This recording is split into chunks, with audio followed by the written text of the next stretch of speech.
Hi everyone and welcome back to our YouTube channel. So in this video we will discuss about solubility and Henry's law. So let's get started.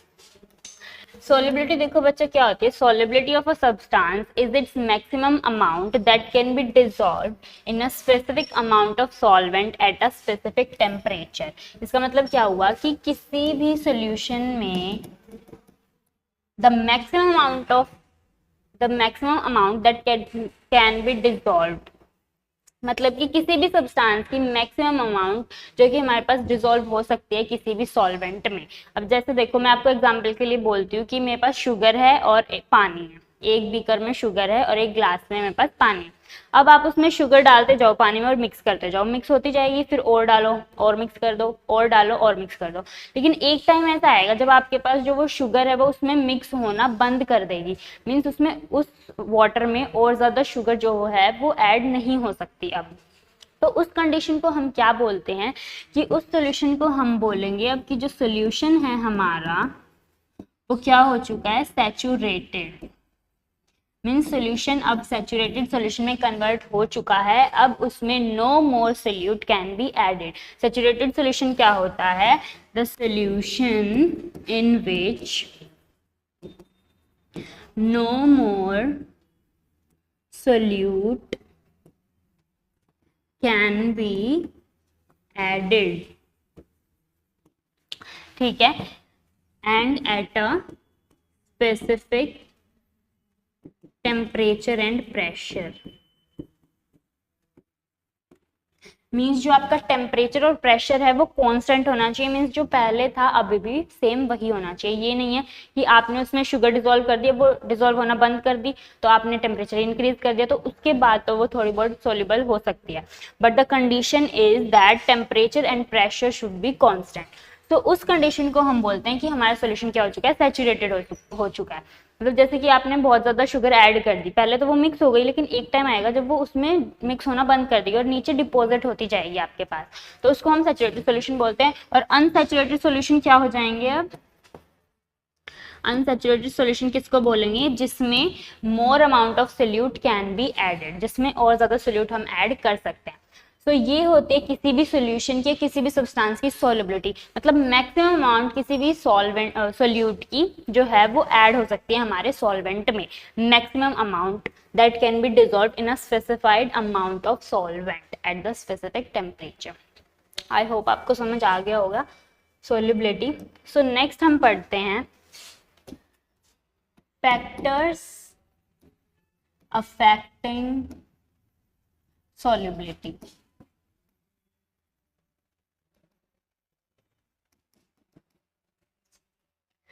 अब हम factors के बारे में जानेंगे, किन किन factors पे जो है वो हमारी सॉल्युबिलिटी डिपेंड करती है. किस किस फैक्टर्स पे डिपेंड कर सकती है, सोचो. सॉल्युबिलिटी ऑफ सोल्यूट, देखो सबसे पहले तो डिपेंड कर सकती है नेचर ऑफ सोल्यूट पे एंड सॉल्वेंट पे, राइट. कि कैसा सॉल्वेंट है जिसमें हम सोल्यूट को मिक्स कर रहे हैं. तो नेचर ऑफ सोल्यूट भी और नेचर ऑफ सॉल्वेंट भी दोनों पे ही डिपेंड करती है सॉल्युबिलिटी. अब देखो कैसे, कि जैसे आपने एक वर्डिंग सुनी होगी, बहुत ही कॉमन वर्डिंग है, that is like dissolves like. ठीक है. इसका मतलब क्या हुआ कि जो एक टाइप ऑफ सोल्यूट है वो उसी टाइप ऑफ सॉल्वेंट में डिसॉल्व करना पसंद करता है. Means like dissolves like. जैसे कि अगर मैं आपको बोलूं कि मेरे पास पोलर सॉल्वेंट है तो वो किस में डिसॉल्व करेगा, पोलर सोल्यूट जो है वो किस में डिसॉल्व करेगा, पोलर सॉल्वेंट में. और अगर नॉन पोलर सॉल्वेंट है, नॉन पोलर सॉल्वेंट, तो उसमें कौन डिसॉल्व करेगा, नॉन पोलर सोल्यूट डिसॉल्व करेगा, राइट. अब देखो पोलर सॉल्वेंट, जैसे कि मैं आपको बोल सकती हूँ सपोज वाटर हमारे पास पोलर सॉल्वेंट होता है ना. और पोलर सोल्यूट की बात करूँ तो NaCl हमारा पोलर सोल्यूट होता है. अब आप बोलोगे मैम पोलर नॉन पोलर ये सब होता क्या है, तो देखो आपको पता होगा वैसे पहले से ही, लेकिन पोलर क्या होता है, पोलर मीन्स जिसमें चार्ज का सेपरेशन जो है वो ज्यादा होता है. मतलब एक पे पार्शियल पॉजिटिव आपको मिलेगा, एक उस पे एलिमेंट पे और दूसरे एलिमेंट पे आपको मिलेगा पार्शियल नेगेटिव चार्ज। तो उनके जो चार्ज के बीच का जो डिफरेंस है वो बहुत ज़्यादा हाई होता है, तो उसको हम बोलते हैं पोलर सब्सटेंसेस। ठीक है, और जिसमें हमारे पास चार्ज सेपरेशन नहीं होगा उसको नॉन पोलर बोलेंगे। मतलब पोलर मींस जिसके पास डाइपोल मूवमेंट होती है, कुछ ना कुछ चार्ज का सेपरेशन होता है, डाइपोल मूवमेंट जिसमें प्रेजेंट होती है हमारे पास।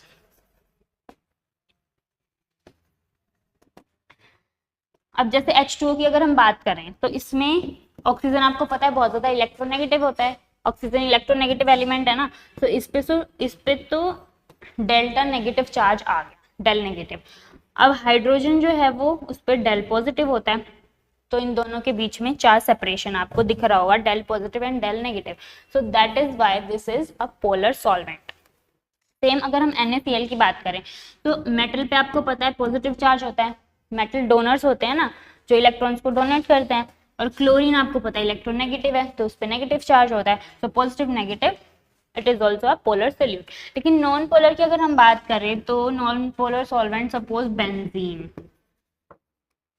ठीक है, और नॉन पोलर सोल्यूट CCl4 को आप ले सकते हैं। अब इसमें देखो कार्बन पे ना तो पार्शियल पॉजिटिव होता है ना पार्शियल नेगेटिव होता है, तो इस पे तो कुछ भी चार्ज नहीं होता, क्लोरीन पे नेगेटिव होता है, सो यहाँ पे आपको उतना ज़्यादा डिफरेंस नहीं मिलेगा चार्जेस में। तो अगर ज़्यादा डिफरेंस नहीं होता चार्जेस में, चार्जेस का सेपरेशन ज़्यादा नहीं होता, तो वो सोल्यूट जो है वो पोलर नहीं होता, दैट इज नॉन पोलर होता है वो।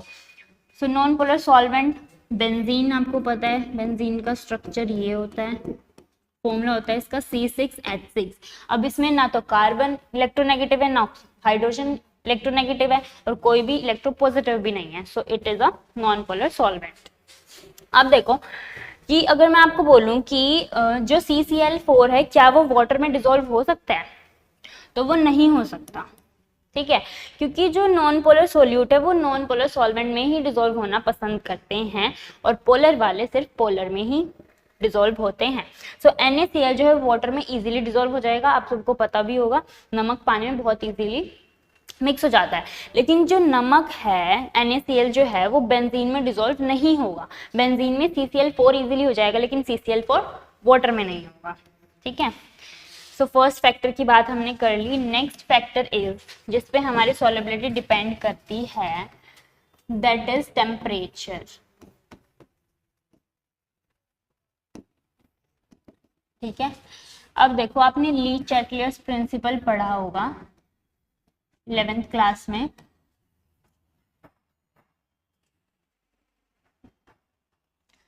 ली चैटलियर प्रिंसिपल के अकॉर्डिंग क्या होता है, देखो पहले तो सोल्यूट प्लस सॉल्वेंट से हमारे पास क्या बनता है, सोल्यूशन, ठीक है। अब देखो अगर हमारे पास कोई रिएक्शन जो है वो एंडोथर्मिक है, एंडोथर्मिक क्या होता है, एंडोथर्मिक रिएक्शन जिसमें हीट एब्जॉर्ब होती है, ठीक है। एब्जॉर्ब मींस अगर आप रिएक्शन करते हो कोई भी, मींस किसी भी सब्सटेंस में कोई भी एक सब्सटेंस आप मिक्स करते हो तो रिएक्शन होने के बाद क्या होता है, अगर आप उसको टच करोगे बीकर को तो वो इतना ठंडा बिल्कुल आइस जैसा आपको फील होगा, तो रिएक्शन होने के बाद जब हमारी जो सोल्यूशन है वो कोल्ड हो जाता है तो उसको हम बोलते हैं एंडोथर्मिक। मतलब उसने जो भी अपने आसपास की हीट थी, अपने एटमॉस्फेयर की जो हीट थी वो सारी एब्जॉर्ब कर ली, इसलिए वो कूल सोल्यूशन में कन्वर्ट हो गया। सो इस सोल्यूशन को हम बोलते हैं एंडोथर्मिक, सॉरी रिएक्शन को हम बोलते हैं एंडोथर्मिक रिएक्शन, जिसमें हीट जो है वो एब्जॉर्ब हो जाती है और सोल्यूशन हमारे पास क्या हो जाता है, प्रोडक्ट जो फॉर्म होता है वेरी कूल होता है। और एक्सोथर्मिक अब क्या होता है, जिसमें हीट रिलीज होती है, राइट। मतलब इसमें क्या होगा, अगर आप कोई भी रिएक्शन करते हो किसी भी एक सब्सटेंस में दूसरा सब्सटेंस अगर आप मिक्स करते हो टेस्ट ट्यूब में, सपोज आपने कुछ डाला हुआ था नीचे फिर आपने एक और सब्सटेंस उसमें डाल दिया, तो अब उसके बाद क्या होगा कि जब आप रिएक्शन होने के बाद 1-2 सेकंड में आप देखोगे मिक्स होने के बाद, तो आप उसको टच करके देखोगे टेस्ट ट्यूब को तो इतनी ज़्यादा हॉट आपको मिलेगी जैसे अभी अभी आपने उसको बॉईल किया हो, इतनी ज़्यादा हॉट। तो इन रिएक्शंस को हम बोलते हैं एक्सोथर्मिक, जिसमें हीट रिलीज होती है, मीन्स जो पहले उसके एटमॉस्फेरिक में जो टेम्परेचर था उससे बहुत ज्यादा टेम्परेचर बढ़ जाता है।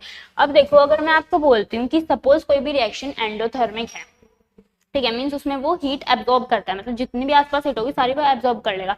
तो अगर मैं उस टाइप ऑफ रिएक्शन का टेम्परेचर जो है उसको इंक्रीज करती हूँ, ठीक है, टेम्परेचर इंक्रीज करूंगी तो उसकी टेंडेंसी क्या है, हीट को एब्जॉर्ब करना, उसको तो पसंद है कि हीट मिलेगी मैं एब्जॉर्ब कर लूंगा। सो अगर हम टेम्परेचर इंक्रीज करते हैं तो उसको तो और अच्छा लगता है, तो इसलिए उसकी सॉल्युबिलिटी जो है वो इंक्रीज हो जाती है, सॉल्युबिलिटी इंक्रीज हो जाती है। ठीक है, एंडोथर्मिक के केस में। लेकिन अगर हम वहीं पे एक्सोथर्मिक के बारे में बात करें तो एक्सोथर्मिक में तो देखो पहले ही हीट निकल रही है और हम उसको और ज्यादा हीट कर रहे हैं। सपोज कोई गुस्सा है, बहुत ज्यादा गुस्सा आ रखा है किसी को, और हम उसको और ज्यादा गुस्सा दिलाएं तो फिर कंडीशन खराब हो जाती है वहां पे। तो सिमिलरली एक्सोथर्मिक जो है वो हीट रिलीज करता है, मतलब उसके पास जितनी हीट है वो उसको भी मतलब बाहर निकालता है, उसको एक्स्ट्रा हीट नहीं चाहिए। और हम अगर उसको टेम्परेचर इंक्रीज करेंगे अगर उसका, तो क्या होगा, सॉल्युबिलिटी डिक्रीज कर जाएगी, है ना, सॉल्युबिलिटी विल डिक्रीज, क्योंकि इसको तो टेम्परेचर की नीड ही नहीं थी, इसके पास तो पहले से ही एक्स्ट्रा हीट थी और हम इसको और ज्यादा हीट प्रोवाइड कर रहे हैं, टेम्परेचर इंक्रीज कर रहे हैं मीन्स हीट प्रोवाइड कर रहे हैं, तो सॉल्युबिलिटी जो है वो यहाँ पे डिक्रीज कर जाती है। तो ये आपके टेम्परेचर फैक्टर की बात हो गई। Now the last factor is pressure.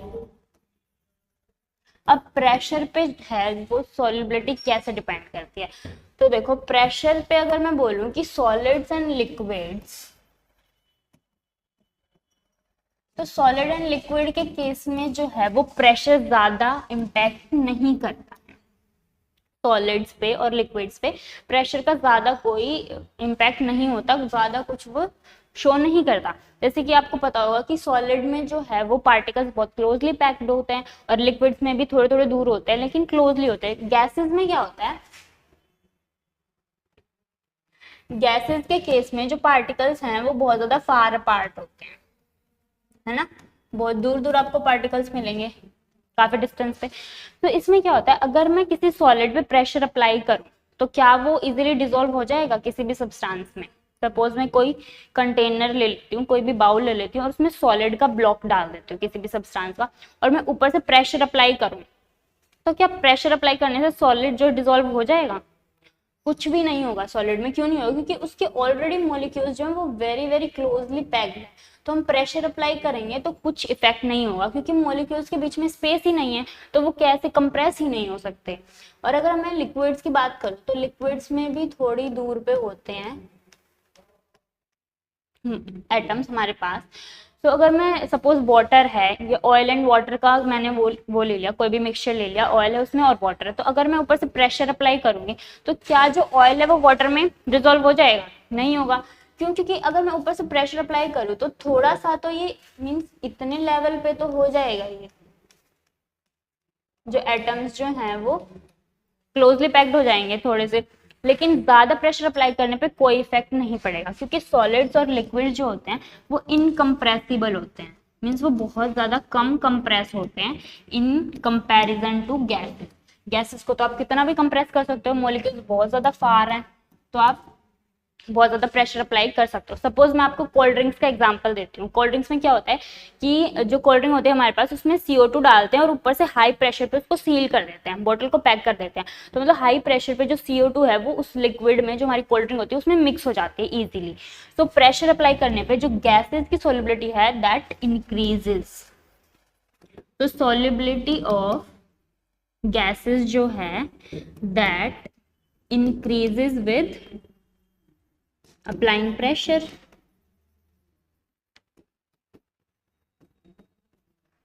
ठीक है, और एक साइंटिस्ट भी था हमारे पास जो जिसका नाम था हेनरी। तो हेनरी ने हमें एक लॉ दिया था इसी बेसिस पे, सॉल्युबिलिटी के बेसिस पे और प्रेशर के बेसिस पे। उसने एक रिलेशन हमें दिया था जो कि हम पढ़ते हैं, Henry's law.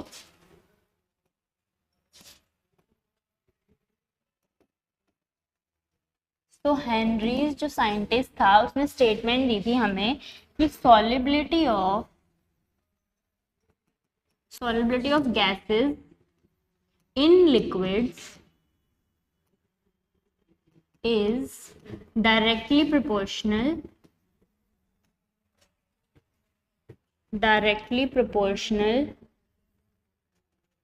to partial pressure of gas। ठीक है। अब देखो मैंने यहाँ पे पार्शियल प्रेशर क्यों यूज किया। अब देखो सपोज कोई भी लिक्विड है हमारे पास, तो इसके ऊपर जो एटमॉस्फेयर होता है उसमें बहुत सारी टाइप्स ऑफ गैसेस होती हैं, राइट। सपोज इसमें यहाँ पर O2 है, N2 है, H2 है, ठीक है। सो इनकी सॉलिबिलिटी इस लिक्विड में किस पर डिपेंड करेगी कि किसका प्रेशर ज्यादा है। सबका प्रेशर नहीं, पर्टिकुलर का। तो पार्शियल प्रेशर किसका ज्यादा है इस सॉल्यूशन पे, जिसका ज्यादा प्रेशर होगा, जो ज्यादा प्रेशर अप्लाई कर रही होगी वो ज्यादा सॉल्युबल होगी, ठीक है। तो ये स्टेटमेंट हमें बोली थी हेनरीज ने, हेनरी साइंटिस्ट ने, that solubility is directly proportional to partial pressure, ठीक है। तो अब देखो solubility की जो यूनिट होती है हमारे पास जो एनसीईआरटी में गिवन है वो आपको ग्राम्स पर लीटर में भी हो सकती है, क्योंकि ग्राम्स क्या होता है कि कितने अमाउंट ऑफ सोल्यूट कितने सॉल्वेंट में सॉल्युबल है। सो ग्राम्स पर लीटर हो सकती है, या फिर आपके पास मोल पर लीटर भी हो सकती है, कितने मोल्स ऑफ सोल्यूट जो हमारे सॉल्वेंट में डिजोल्व है। और थर्ड जो है हमें इस चैप्टर में जो पढ़ने को मिलेगी वो मोल fraction of gas. Mole fraction of gas से भी हम सॉल्युबिलिटी को मेजर करते हैं। जैसे कि देखो किसी भी सॉल्यूट, कोई भी सॉल्यूट कितना सॉल्युबल है किसी लिक्विड में, वो कैसे किस पे डिपेंड करता है, जितने ज्यादा मोल्स होंगे उस गैस के उतना ही तो वो ज्यादा सॉल्युबल होगा, जितना ज्यादा मोल फ्रैक्शन होगा उतना ही तो ज्यादा वो सॉल्युबल होगा सॉल्यूशन में, ठीक है। तो सॉल्युबिलिटी को हम मोल फ्रैक्शन से भी कंपेयर कर सकते हैं। सो उसके बाद मॉडिफाई करके हेनरी ने इस जो उसकी स्टेटमेंट थी उसको थोड़ा सा मॉडिफाई करके कन्वर्ट कर दिया कि partial pressure of gas is directly proportional to the mole fraction of that gas, ठीक है। तो यहां तक बात थी। उसके बाद देखो अगर हम ये प्रोपोर्शनैलिटी का सिंबल हटाएं तो क्या हो जाएगा, हमारे पास जो पार्शियल प्रेशर है that will be equal to कोई कांस्टेंट आ जाएगा यहाँ पे, है ना। प्रोपोर्शनैलिटी का साइन हटाते हैं और इक्वल्स टू लगाते हैं तो कांस्टेंट आता है। उसके बाद काई अब गैस हमारे पास आ जाएगा यहाँ पे। तो ये फॉर्मूला जो है that is the final formula which is given by Henry. अब इसमें देखो जो ये कांस्टेंट है ये भी हेनरी ने ही दिया था फॉर्मूला, अब हेनरी ने दिया तो कांस्टेंट भी हेनरी के नाम पे ही आएगा। सो इस कांस्टेंट को हम बोलते हैं हेनरीज कांस्टेंट, ठीक है। तो ये फॉर्मूला जो है वो हमारा फाइनल फॉर्मूला हो जाता है जिसमें हम पार्शियल प्रेशर और मोल फ्रैक्शन को कंपेयर करते हैं। अब देखो अगर हम हेनरीज कांस्टेंट के बारे में बात कर रहे हैं, Henrys constant denoted by KH, ठीक है। अब देखो फॉर्मूला हमारे पास था कि pressure partial pressure is equals to this Henry's constant and mole fraction of gas. अब देखो कि अगर मैं आपको बोलूं कि अगर मैं प्रेशर को इंक्रीज करूं तो हेनरीज कांस्टेंट पे क्या इफेक्ट पड़ेगा। सॉल्युबिलिटी तो देखो प्रेशर हम इंक्रीज करते हैं तो सॉल्युबिलिटी ऑफ गैस तो इंक्रीज करेगी, सो मीन्स प्रेशर के साथ इंक्रीज कर जाएगा मोल फ्रैक्शन तो, लेकिन प्रेशर के साथ जो हेनरीज कांस्टेंट है उस पर क्या इफेक्ट पड़ेगा। तो देखो अगर मैं इस टर्म को इधर लेकर जाऊं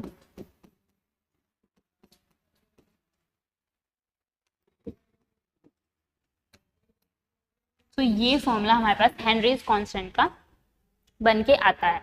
तो इसका मतलब है कि अगर मैं प्रेशर अप्लाई करती हूँ तो हेनरीज कांस्टेंट भी इंक्रीज करेगा, लेकिन अगर किसी हमारे सॉल्यूशन में amount of means solubility of gas ज़्यादा है, सॉल्युबिलिटी को ही डिनोट कर रहे हैं ना मोल फ्रैक्शन से, मोल फ्रैक्शन भी ले सकते हैं और उसी का मतलब सॉल्युबिलिटी भी हो जाता है।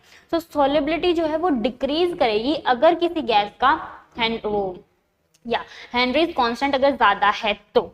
सपोज मैं अगर ऑक्सीजन की बात करूँ तो ऑक्सीजन का सॉल्युबिलिटी बहुत ज्यादा होती है, किसी भी सॉल्यूशन में ऑक्सीजन ज्यादा सॉल्युबल होता है ना वाटर में, तो इसका हेनरीज कांस्टेंट जो है वो बहुत लो वैल्यू का होगा एज कंपेयर टू हीलियम और हाइड्रोजन और any other gases. Means in सबके कंपैरिजन में ऑक्सीजन जो है वो ज्यादा सॉल्युबल है, मीन्स इसका KH वैल्यू सबसे लीस्ट होगी क्योंकि ये इनवर्सली प्रोपोर्शनल है सॉल्युबिलिटी के हेनरीज कांस्टेंट। अब देखो अगर मैं इसी इक्वेशन के बेस पे ग्राफ प्लॉट करूँ तो इधर हमारे पास पार्शियल प्रेशर आ जाएगा, इधर आ जाएगा मोल फ्रैक्शन ऑफ गैस। और अगर मैं प्लॉट करूंगी तो हमारे पास एक स्ट्रेट लाइन कर्व आएगा, और आना भी चाहिए क्योंकि ये जो इक्वेशन है इसको मैं लीनियर इक्वेशन से कंपेयर कर सकती हूँ, that is y equals to mx plus c। c यहाँ पे कुछ भी नहीं है तो हम उसको जीरो लेट कर सकते हैं कि c की वैल्यू जो है वो जीरो है, y की वैल्यू हमारे पास p है, मीन्स y एक्सिस पे p आएगा और x एक्सिस पे हमारे पास क्या आएगा, मोल फ्रैक्शन, और m की वैल्यू m क्या होता है, स्लोप। तो स्लोप की वैल्यू कितनी आ जाएगी हमारे पास, kh। तो आपको ये क्वेश्चन भी आ सकता है एग्जाम में, बोर्ड्स में दे भी सकते हैं, वैसे तो बहुत इजी है, लेकिन अगर आ जाए कि आपको ग्राफ दे रखा हो प्रेशर के बीच में और मोल फ्रैक्शन के बीच में और आपको हेनरीज कांस्टेंट की वैल्यू निकालनी, तो आप इजीली निकाल सकते हैं। स्लोप जो होता है वो हेनरीज कांस्टेंट के इक्वल होता है, ठीक है। तो अब हेनरीज कांस्टेंट में हमने पढ़ लिया सारा, आई होप आपको सब समझ में आ गया होगा। हाँ, एक और चीज थी, देखो अगर हम टेम्परेचर की बात करें, अगर फैक्टर्स की बात करें हेनरीज कांस्टेंट के लिए, फैक्टर्स अफेक्टिंग हेनरीज कांस्टेंट, तो देखो हेनरीज कांस्टेंट सेम उसी पे डिपेंड करेगा, नेचर ऑफ सॉल्यूट और सॉल्वेंट पे तो करेगा ही।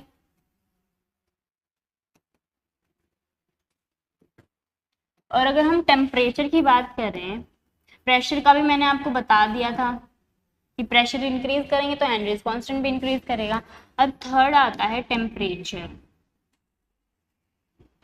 टेम्परेचर पे देखो कि अगर हम टेम्परेचर को इंक्रीज करते हैं ना तो सॉल्युबिलिटी हमारे पास डिक्रीज करती है।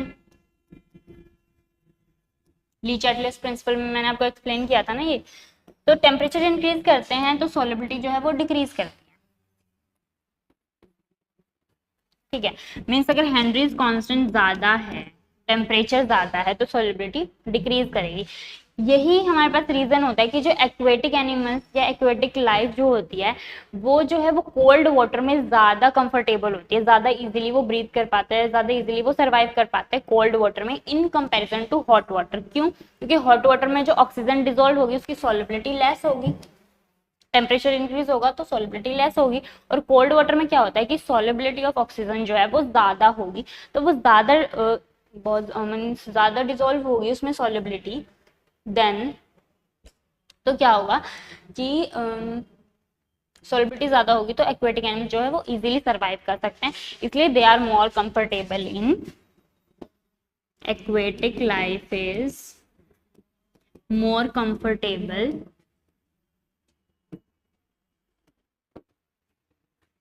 इन कोल्ड वाटर्स, ठीक है। तो अगर आपके पास ये आ जाता है एमसीक्यू में या फिर और किसी 1 मार्क्स क्वेश्चन में अगर आ जाता है कि एक्वेटिक लाइफ जो है वो कोल्ड वाटर में किस लिए ज्यादा कंफर्टेबल होती है, तो आप इजीली इससे रिलेट करके अपना आंसर बता सकते हैं दैट इफ टेम्परेचर इंक्रीजेस तो solubility decreases, that is where they are more comfortable in low temperature water. तो नेक्स्ट हमारे पास आते हैं इन टेक्स्ट क्वेश्चंस।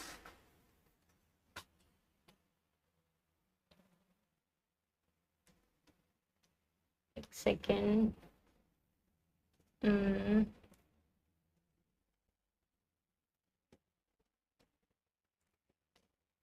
यस, तो इंटेक्स क्वेश्चन की बात करते हैं। सो फर्स्ट इंटेक्स क्वेश्चन हमारे पास है based on this Henry's law that H2S is a toxic gas with rotten egg-like smell and it is used for qualitative analysis. If the solubility of H2S gas at STP देखो क्या होता है, standard temperature and pressure, ठीक है।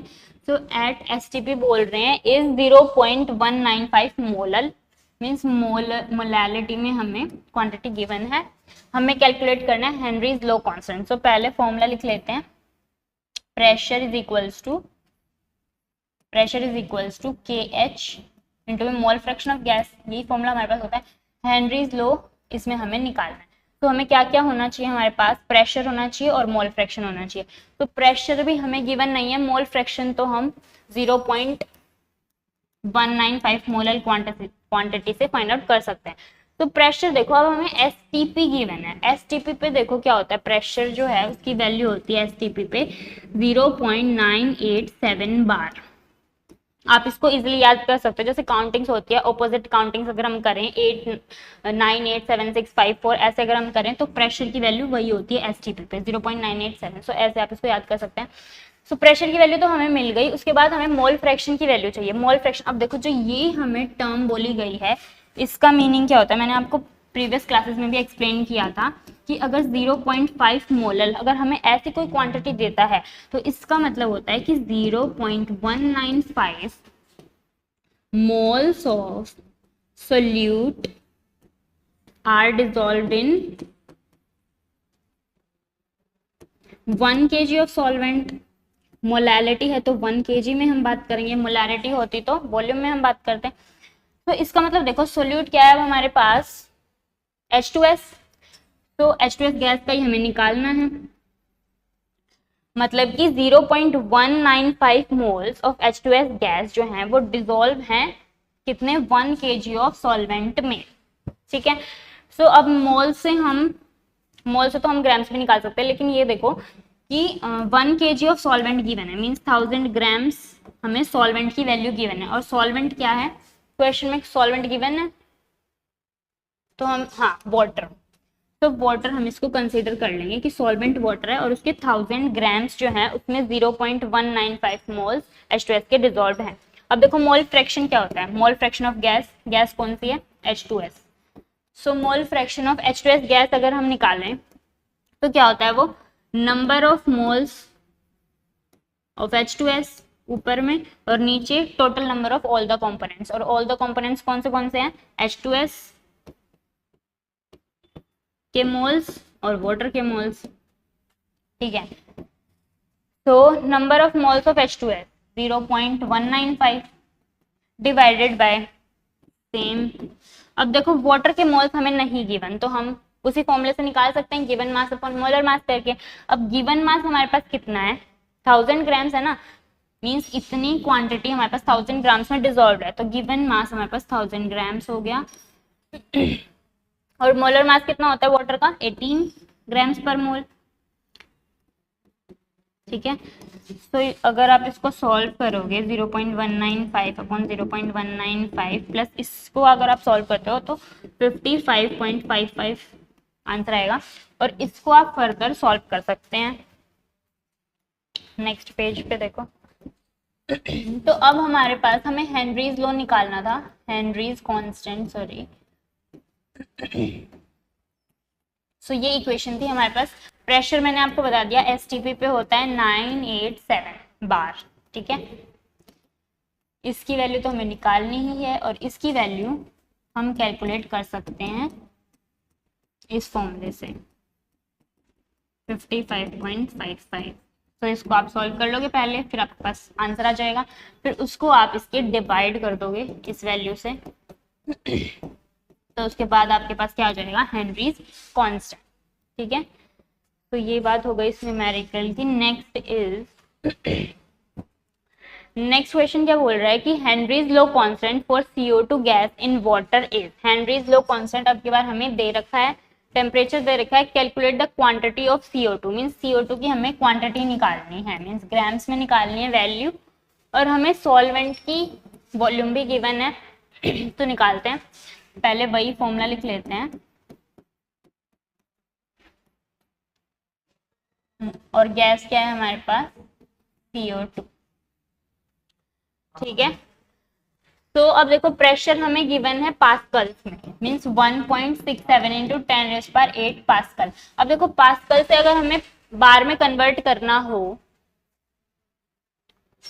चलो ये तो ठीक है क्योंकि हम वैल्यू को किस में ले सकते हैं, बार में ले सकते हैं, पास्कल में ले सकते हैं और ATM में भी ले सकते हैं, लेकिन दोनों जो यूनिट्स है हमारे पास वो दोनों सिमिलर होनी चाहिए। अगर इसकी पास्कल है तो इस वाले प्रेशर की भी पास्कल में ही होनी चाहिए, लेकिन इस एक की पास्कल में और एक की एटमॉस्फेयर। तो एटमॉस्फेयर वाले को हम 1 atmospheric pressure is equals to 1.01 into 10⁵ pascal, इतनी वैल्यू होती है। तो हम इसको कन्वर्ट कर लेंगे 2.5 के लिए 2.5 से मल्टीप्लाई कर देंगे, सो इतना हमारे पास आ जाएगा पास। तो अब देखो Henry's law constant for this is, ये वैल्यू हमारे पास हेनरीज लॉ कांस्टेंट की है, means KH equals to this much. Calculate the quantity of CO2 in 500 ml of soda water when packed under, means pressure हमें कितना given है, हमने अभी कैलकुलेट किया पास्कल्स में 2.5 इंटू 10⁵ पास्कल, ठीक है। हेनरीज लॉ कांस्टेंट की भी वैल्यू गिवन है 1.67 इंटू 10⁸ पास्कल। तो इससे हमारे पास क्या आ जाएगा, इसको हम डिवीजन में लेके जाएंगे, सो इनको डिवाइड करके हमारे पास आ जाएगा मोल फ्रैक्शन ऑफ CO2। लेकिन क्या हमें मोल fraction of CO2 find out करना था, नहीं, हमें quantity of CO2 find out करना था, means grams of amount of CO2 find out करनी है। तो पहले हम इसका मोल फ्रैक्शन निकालते हैं। 2.5 से 1.67 को डिवाइड कर देंगे 10⁵ से 10⁸। सो इसको ये ऑलमोस्ट 1/6 समथिंग हो सकता है, 6.5 आप इसको लेट कर सकते हैं। सो ये हो जाएगा हमारे पास 10⁻³ समथिंग, मोल फ्रैक्शन की वैल्यू इतनी आ गई। इसको आप एक्यूरेटली फाइंड आउट कर सकते हैं डिवाइड करके। अभी मैंने रफ कैलकुलेशन की है आपको आगे स्टेप समझाने के लिए। तो अब देखो मोल फ्रैक्शन की जो फॉर्मूला होता है वो क्या कितना होता है, मोल्स ऑफ CO2 ऊपर moles of solute divided by moles of solute plus solvent. Solvent कितना है, सोडा वाटर, मींस वाटर ही हम उसको लेट कर सकते हैं। अब देखो मोल फ्रैक्शन की वैल्यू हमारे पास आ गई इतनी, ठीक है। अब देखो ये वैल्यू जो है वो 10⁻³ मतलब ये बहुत ज्यादा स्मॉल क्वांटिटी है। तो स्मॉल क्वांटिटी का मतलब क्या होता है कि स्मॉल क्वांटिटी कब आती है, जब न्यूमरेटर जो है वो हमारे पास स्मॉल होता है डिनोमिनेटर से। मींस ये वैल्यू जो है moles of CO2 is very very very less than this, मतलब कि मोल्स ऑफ H2O से, number of moles of H2O से जो है वो मोल्स ऑफ CO2 बहुत ज्यादा लेस है, तभी तो हमारे पास ये क्वांटिटी इतनी लेस आई। इतनी छोटी क्वांटिटी तभी तो आती है जब न्यूमरेटर बहुत छोटा होता है डिनोमिनेटर से। तो मतलब हम अगर ये इतनी ज्यादा छोटी है, सपोज मैं आपको बोलूं कि 1/1 + 55 तो 1/56, या फिर अगर मैं इस 1 को नेग्लेक्ट कर दूं 1/55, तो क्या इन वैल्यूज पे ज्यादा इफेक्ट पड़ेगा, कुछ भी नहीं पड़ेगा, बस पॉइंट्स में बहुत कम स्मॉल क्वांटिटी में चेंज आएगा। सो हम इसको नेग्लेक्ट कर सकते हैं इजीली। अगर कोई भी क्वांटिटी बहुत ज्यादा स्मॉल होती है किसी दूसरी क्वांटिटी से तो हम उसको नेग्लेक्ट कर सकते हैं। तो अब इसकी वैल्यू कितनी आ जाएगी, मोल फ्रैक्शन आ जाएगा हमारे पास moles of CO2 divided by moles of H2, ठीक है, और वो इक्वल टू आ जाएगा दिस मच। अब देखो मोल्स ऑफ H2O पहले निकालते हैं।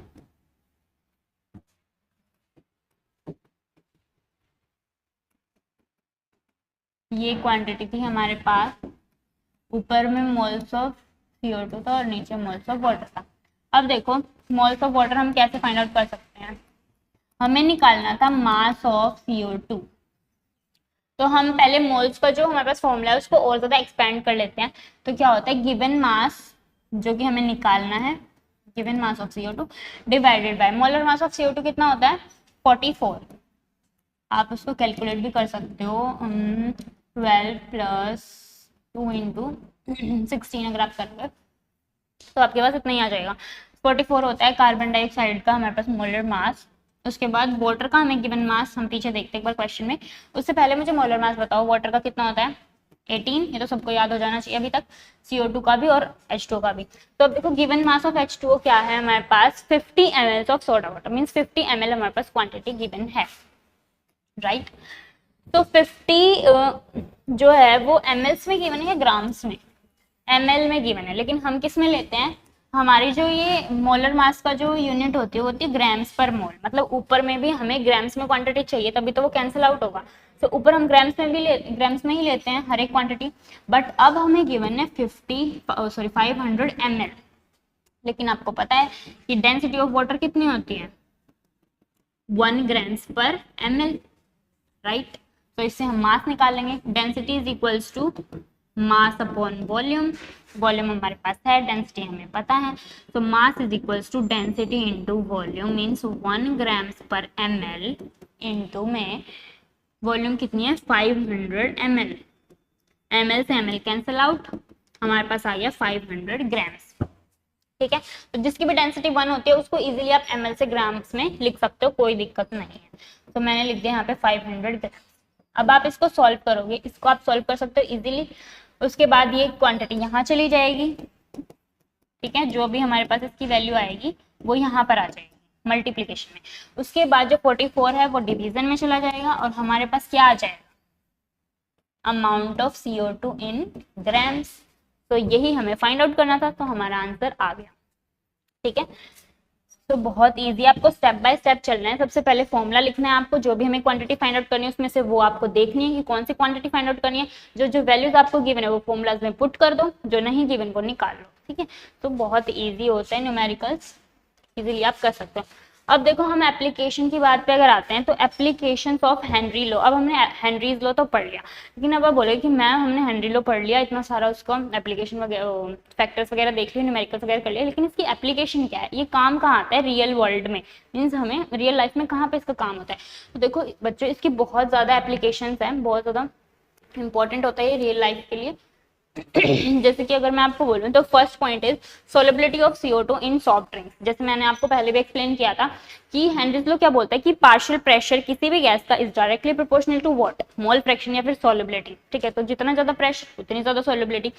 तो ऐसे क्या होता है, किसी भी गैस को अगर हम हाई प्रेशर पे सील करते हैं, कोल्ड ड्रिंक्स की जैसे कि मैं अगर बात करूं तो कोल्ड ड्रिंक्स में CO2 डालकर वो हाई प्रेशर पे उसको सील कर देते हैं। तो हाई प्रेशर उस बोतल के अंदर, तो CO2 जो है वो कोल्ड ड्रिंक के अंदर मिक्स होना स्टार्ट कर देगी, इजीली सोल्यूबल हो जाएगी। लेकिन जैसे ही आप उसको खोलते हो, उसको कैप को अगर आप सील करते हो, डी सील करते हो, तो उसमें से जो प्रेशर है वो निकल जाता है, मीन्स प्रेशर उसका बहुत लो हो जाता है। तो सोलिबिलिटी ऑफ CO2 भी लो हो जाती है और आपको बबल्स की फॉर्मेशन दिखती है, एफरवेसेंस एकदम से ऊपर जाती है, तो CO2 गैस ही आपके पास निकल रही होती है। ठीक है, तो प्रेशर हमने कम किया तो सॉल्युबिलिटी कम हो गई, सारी CO2 बाहर आ गई। सेकंड एप्लीकेशन देखते हैं स्कूबा डाइवर, स्कूबा डाइवर्स के बारे में। स्कूबा डाइवर्स में देखो क्या होता है, स्कूबा डाइवर्स कौन होते हैं, जो पानी के अंडर वाटर पानी के नीचे जाते हैं और वहां पे हमें बताते हैं कैसा क्या चल रहा है, फिशेज के लाइफ के बारे में, एक्वेटिक लाइफ के बारे में बताते हैं। तो फिर देखो क्या होता है कि वो हमारे पास एयर के सिलेंडर्स लेके जाते हैं नीचे। तो नीचे क्या होता है कि अगर हम जितनी ज्यादा डेप्थ में जाते हैं तो प्रेशर जो है वो इंक्रीज होता जाता है। ठीक है, जितनी ज्यादा डेप्थ में जाएंगे तो प्रेशर बढ़ता जाता है। और अब आपको पता है कि प्रेशर बढ़ रहा है तो मीन सॉल्युबिलिटी भी बढ़ेगी, गैस की सॉल्युबिलिटी भी बढ़ेगी। अब इस डाइवर के पास जो है वो सिलेंडर है, तो इस सिलेंडर में हर एक गैस हमारे पास है, O2, N2, H2 सारे टाइप्स ऑफ गैसेज हैं। तो नीचे जैसे वो जाते जाएंगे तो प्रेशर इंक्रीज होता जाएगा और ऑक्सीजन के साथ साथ इन सारी जो गैसेज होती है इनकी भी हमारे पास सॉल्युबिलिटी इंक्रीज होती जाती है। तो जैसे वो अंडर वाटर जाते हैं और फिर वो अगर ब्रीथ करते हैं ना, तो ऑक्सीजन के साथ साथ ये दोनों गैसेज भी उनके ब्लड में डिसॉल्व होना स्टार्ट हो जाती हैं। तो अब देखो हमें तो सिर्फ ऑक्सीजन चाहिए होती है, अब एक्स्ट्रा गैसेज जो है डिसॉल्व होंगी तो टॉक्सिक तो हो ही गई वो हमारे लिए। तो फिर देखो क्या होता है, लेकिन नीचे जाते हैं उसमें हमें कोई प्रॉब्लम नहीं होती। प्रॉब्लम तब होती है जब वो डाइवर ऊपर आता है, पानी से जब वो बाहर निकलता है ना। अब देखो प्रेशर कम हो गया, जैसे CO2 कैप खोलने के बाद बाहर निकलती थी ना, ऐसे प्रेशर कम हो गया तो ये जो गैसेज हैं, एक्स्ट्रा गैसेज, ये भी बाहर निकलने की कोशिश करेंगे हमारी ब्लड कैपिलरीज में से। लेकिन देखो कि वो ब्लड कैपिलरीज में से ऐसे डायरेक्टली तो बाहर आ नहीं सकती, तो वो बबल्स की फॉर्मेशन हो जाती है वहां पे। और जो डाइवर होते हैं उनको इतना ज्यादा एक्सट्रीम पेन फील होता है जब वो ब्लड में से कोई गैस निकलेगी, ब्लड कैपिलरीज में से निकलेगी, तो वो उनको बहुत ज्यादा पेनफुल होता है और इस कंडीशन को बोलते हैं बैंड्स। बैंड, तो ये कंडीशन होती है बैंड्स, जो स्कूबा डाइवर्स को फील करनी पड़ती है बहुत ज्यादा एक्सट्रीम पेनफुल कंडीशन। अब इस पेनफुल को थोड़ा रिलीव करने के लिए हम क्या करते हैं कि जो एयर वो लेके जाते हैं ना डाइवर्स नीचे, उसमें हम हीलियम को डाइल्यूट कर देते हैं, थोड़ी हीलियम डाल देते हैं ताकि उसमें नाइट्रोजन वगैरह और ये हाइड्रोजन वगैरह इसकी क्वांटिटी कम हो जाए और वो कम डिसॉल्व हो ब्लड में और कम उनको पेन फील हो जब वो वापस बाहर निकले गैसेस। ठीक है, थर्ड हमारे पास एप्लीकेशन होती है एनॉक्सिया। एनॉक्सिया जो है ये कौन सी कंडीशन होती है, देखो जैसे हाई एल्टीट्यूड्स पे, माउंटेन्स वगैरह पे जब क्लाइंबर्स चढ़ते हैं ऊपर, तो यहाँ पे जो होती है वो प्रेशर, अब देखो मैंने आपको बोला था कि नीचे जाते हैं तो प्रेशर इंक्रीज होता है, ऊपर जाएंगे तो क्या होगा, प्रेशर डिक्रीज होएगा। अब प्रेशर डिक्रीज हो रहा है तो ऑक्सीजन की जो ऊपर आप जितना जाते जाओगे ना, तो ऑक्सीजन की वहां पे सोलिबिलिटी कम मिलेगी आपको, मतलब आपको ब्रीथिंग में प्रॉब्लम होगी। ऑक्सीजन ऊपर हाई एल्टीट्यूड्स पे बहुत कम होती है, तो फिर आपको वहां पे जो ब्रीदिंग में प्रॉब्लम आएगी। तो फिर क्या होता है, जो क्लाइंबर्स होते हैं वो वीक फील करते हैं क्योंकि ऑक्सीजन कम सॉल्युबल होएगी, कम प्रेशर होगा। तो कम होगी तो वो वीक फील करते हैं और कंफ्यूजन की स्टेट में रहते हैं बहुत ज़्यादा, मतलब उनको बहुत लो फील होता है और इसी कंडीशन को हम एनॉक्सिया बोलते हैं। तो ये बात थी हमारे सारे हेनरीज लॉ के बारे में, उसके न्यूमेरिकल्स हमने कर लिए, उसकी एप्लीकेशन हमने कर ली। So that's all about Henry's law. I hope आपको समझ आएगा। कुछ अगर प्रॉब्लम है तो आप कमेंट्स बॉक्स में लिख के डाल सकते हैं।